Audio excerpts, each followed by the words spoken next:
Bonjour à toutes et à tous, soyez les bienvenus sur notre plateau. C'est reparti pour un tour et une nouvelle semaine avec nos invités aujourd'hui.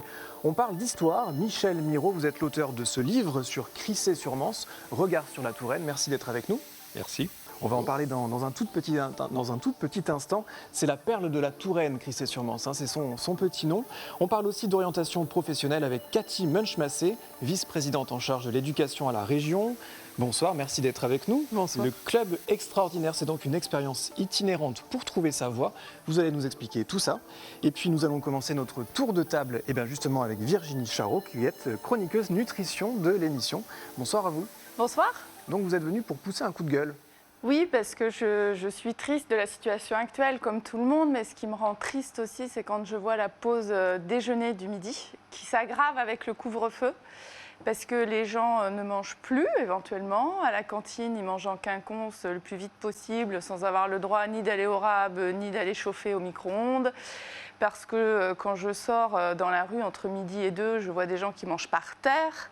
Oui, il y a beaucoup de contraintes déjà, il n'y a plus de Par restaurants. terre, voilà, donc ça me choque parce qu'au niveau des contraintes d'hygiène, on arrive à des aberrations folles dans des barquettes. Donc des fois, j'ai l'impression, passez-moi l'expression, mais de voir des animaux qui mangent dans leurs gamelles au sol. Et pas plus tard que samedi, j'ai vu des enfants, des adultes, des familles, parce qu'elles n'ont pas le choix. Alors, donc c'est un petit peu compliqué, je trouve, cette période-là. Et puis le couvre-feu aggrave un peu le phénomène parce qu'on se dépêche entre midi et 2, on fait tout ce qu'on ne fait pas en soirée.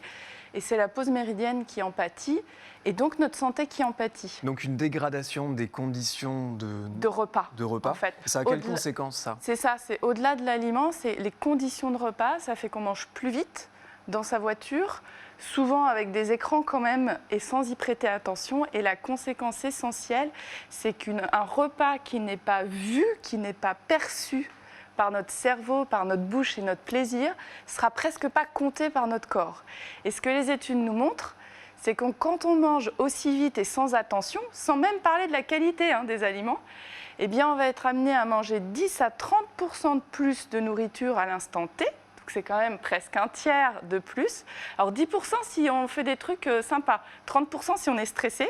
Donc c'est le manger en ayant l'esprit ailleurs, par exemple en regardant la télé, c'est négatif. En regardant la télé, en étant encore dans son télétravail, en étant stressé parce qu'il y a 15 000 trucs à faire en même temps. Et le plus beau, le pire, je dirais, c'est que le repas qui suivra, on mangera 25% de plus en moyenne également.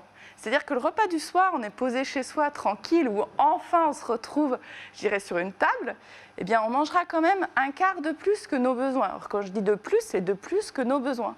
Ce qui veut dire qu'au bout du compte, on va être amené à manger plus de quantité, d'une nourriture de qualité un peu discutable. On mange 2 fois plus parce qu'on n'est pas conscient de ce qu'on est en train de faire. Pratique. C'est un peu ça. C'est ça. Et qu'est-ce qu'on peut faire alors contre ça ou face à ça pour solutionner ce... Alors déjà, en prendre conscience, parce que c'est tellement dommage de transmettre ça aussi à nos enfants. Donc ce qu'on peut faire, c'est prendre conscience de ça et peu importe l'heure, se dégager 30 minutes de pause pour soi. C'est pas obligatoirement entre midi et 13h, ça peut être même si c'est à 11h qu'on va manger ou si c'est à 14h, mais qu'on ait vraiment ce temps de pause pour soi. Ensuite, je vous conseille vraiment d'être ce qu'on appelle en conscience, ça veut dire on regarde sa nourriture, même son sandwich, on va vraiment le regarder, sa pizza, etc. On prend le temps de porter de l'attention sur le plaisir que ça va nous procurer, et même si on le peut un peu sur notre respiration, le fait de se détendre au niveau corporel, et d'être dans un état d'esprit de ressources. Là, c'est une pause, je me fais du bien, et ça repart pour l'après-midi. Ensuite, la petite astuce, oui. Clairement, manger en regardant un écran, c'est pas à faire. Il ne faut pas faire ça. Vraiment, il y a beaucoup d'études qui nous montrent que ça augmente vraiment nos consommations en quantité et ça dévalue le plaisir ressenti. Donc c'est ça, en fait, qui est d'autant plus problématique. Bon, on retiendra ça devant notre télé. Merci Virginie, voilà. En tout cas, de nous avoir donné quelques éclairages. Qu'on peut se donner, c'est de l'attention partagée. Attention pour soi et attention pour l'écran. Attention partagée, ça nous permettra peut-être de rebondir avec vous, Cathy, parce que vous nous présentez le Club Extraordinaire. Donc c'est un concept qui est unique en France et qui permet de trouver sa voie, en tout cas de la rechercher. Est-ce que vous pouvez nous donner un peu des éléments d'explication sur cette animation, alors, qui se déplace partout dans la région ? Alors les éléments d'explication, d'abord, c'est le pourquoi. Pourquoi de cet outil ? on a dans notre pays des jeunes, des moins jeunes, qui à un moment donné ont perdu confiance en eux, ont perdu l'envie parfois de s'informer, d'aller vers, parce que les chemins sont parfois compliqués. Et donc, il nous a semblé utile de compléter notre dispositif. C'est un outil qui n'est pas miraculeux, mais qui vient en plus des autres outils pour aller vers ces publics, aller au-devant de ces publics et sur un format qui est surprenant. Concrètement, donc, parce que la région a mis ça en place, concrètement, ça ressemble à quoi? C'est des tests d'orientation ludique? Alors concrètement, d'abord, de l'extérieur, c'est un grand container qui, en décoration, peut faire penser à un cabinet de voyance. Enfin, c'est très surprenant. Donc ça éveille la curiosité. C'est vraiment une approche non institutionnelle. On n'est pas sur une approche qui parfois peut faire aussi peur. Et puis à l'intérieur, en effet, c'est des technologies qui sont très interactives et qui permettent à la fois de prendre conscience de toutes les formes d'intelligence qui existent et d'avoir des tests qui sont plus personnalisés, qui sont un premier pied à l'étrier vers le lien vers les acteurs de l'orientation, de la formation et de l'emploi. Voilà, c'est ça. Donc il y a des tests pour connaître nos motivations, nos valeurs internes, enfin nos valeurs, nos caractères peut-être plus. C'est toute l'idée autour c'est un peu des gros tests d'orientation, mais faits de manière plus sympa. Exactement. C'est-à-dire que ce sont des tests qui ont une validité scientifique éprouvée, mais qui, dans la forme, permettent de prendre conscience que le talent de quelqu'un, ce n'est pas seulement son niveau en maths ou en français, c'est ses savoirs expérientiels, son intelligence émotionnelle, son rapport à la nature, son rapport à l'art, et qu'à partir de tout ça, et c'est pour ça que ce club extraordinaire, on a chacun la singularité de ses compétences, et que cette singularité, elle ouvre un champ des possibles. Et voilà, c'est une première étape vers l'information sur les métiers. Peut-être ce qu'on peut dire aussi, c'est que beaucoup d'entre nous, et nous les premiers sans doute, on ignore une grande partie des métiers qui sont aujourd'hui disponibles, des métiers qui se transforment aussi, et que c'est une façon d'ouvrir cet horizon pour tous les publics. Dit simplement, l'objectif, c'est d'approfondir ses connaissances sur soi pour connaître ou trouver des métiers qui nous correspondraient.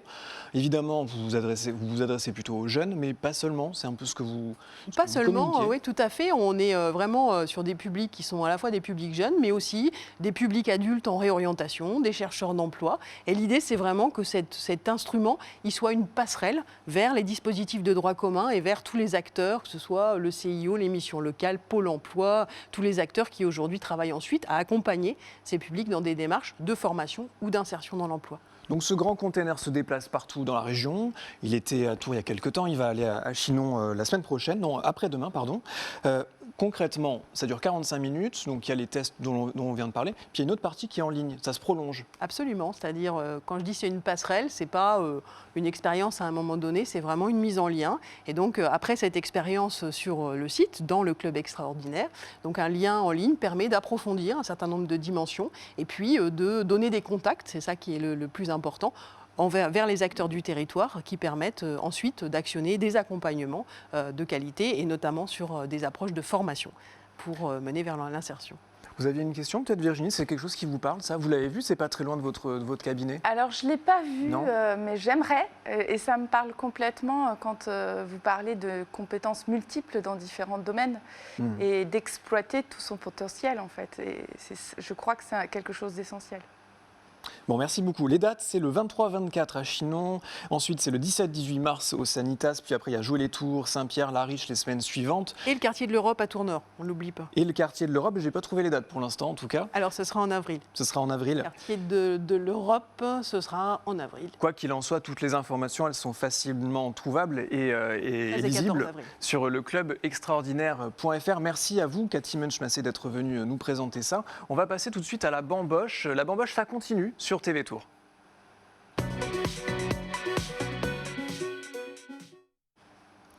Alors Michel Miraud, j'ai une question assez simple peut-être. Peut-on être à la fois un des plus beaux villages de France et accessoirement la plus petite commune de Touraine?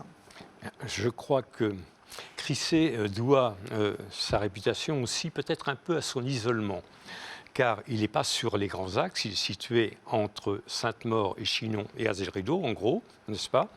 Donc on y trouve plein de bonnes choses, du bon vin, du bon fromage et puis de la culture aussi.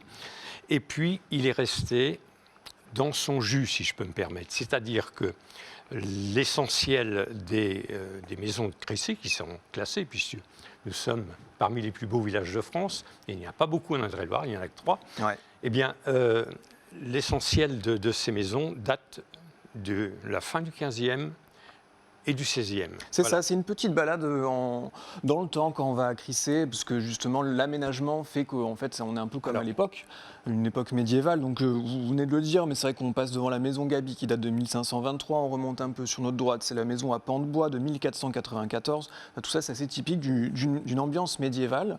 Et en même temps, pour quand même parler de pourquoi vous êtes ici, c'est que vous avez écrit un livre qui s'appelle « Regard sur la Touraine, la France et Crissey au XIVe siècle », qui nous amène dans une époque où Crissey était beaucoup plus habité qu'il est aujourd'hui, et il y avait une sorte d'âge d'or de ce village. Bien sûr. Il y a eu une montée en puissance de la population de Crissey sur les XIIIe, XIVe, XVe et XVIe siècles. Mais en quoi c'était un âge d'or alors ? Alors, pourquoi c'était l'âge d'or, en particulier au XVIe siècle ? Eh bien, tout simplement parce que ces belles constructions-là ont été réalisées. Et quand on vient à Crissey, on est plongé dans cet univers-là. Hein. On est vraiment dans un cocon. Bon, évidemment, ça a changé. Les odeurs sont plus intéressantes maintenant. L'eau ne coule pas dans les caniveaux, etc. Hein.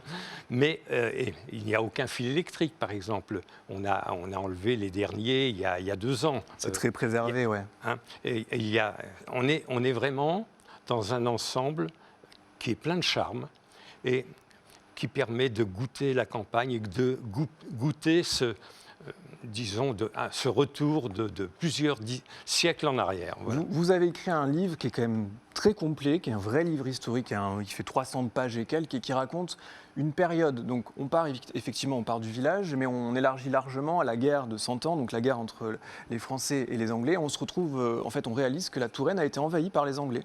Oui, tout à fait.